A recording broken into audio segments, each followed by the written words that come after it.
as a pastor, I often think about the impact that I'm making, and whether the words that I'm saying are making an impact in somebody's life.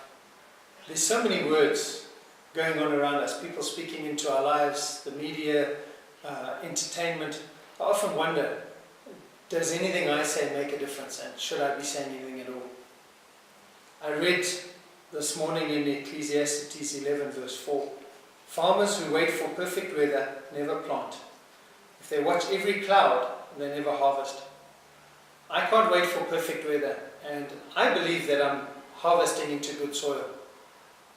It may not be, but I'm not going to wait for that perfect soil. I'm going to plant seeds and be faithful to what God has called me to do. My responsibility is to plant the seed. Your responsibility is to grow, to take that seed and to grow into the man or the woman that God has called you to be. I believe that you are good soil. I believe that I've sown good seed into your life. I pray that this year you become intentional about your growth. You can do it. I believe in you, and the Father believes in you. Do you know, growth is not automatic. John Maxwell tells us that growth begins with humility. You have to recognize your need for growth, which means putting aside your pride and being honest with yourself. Growth is sustained when you commit to a plan that helps you grow. Every person has value. Every person has the potential to grow. And that includes you.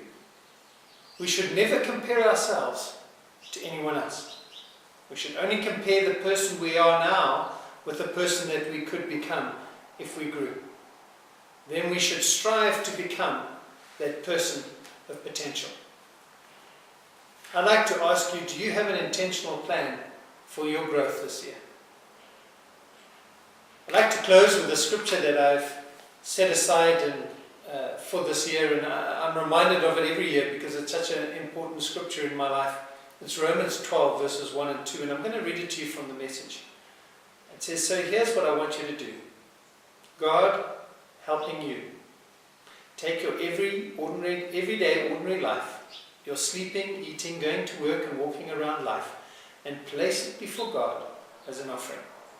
Embracing what God does for you is the best thing that you can do for Him.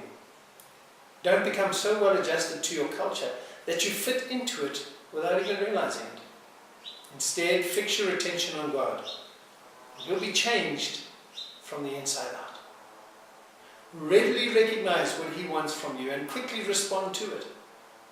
Unlike the culture around you, always dragging you down to its level of immaturity, God brings the best out of you. He develops well-formed maturity in you.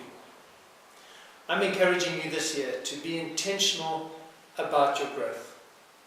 Take the seeds that have been planted, take responsibility for your life, and be intentional in your growth. Thanks for listening. May the Lord bless you.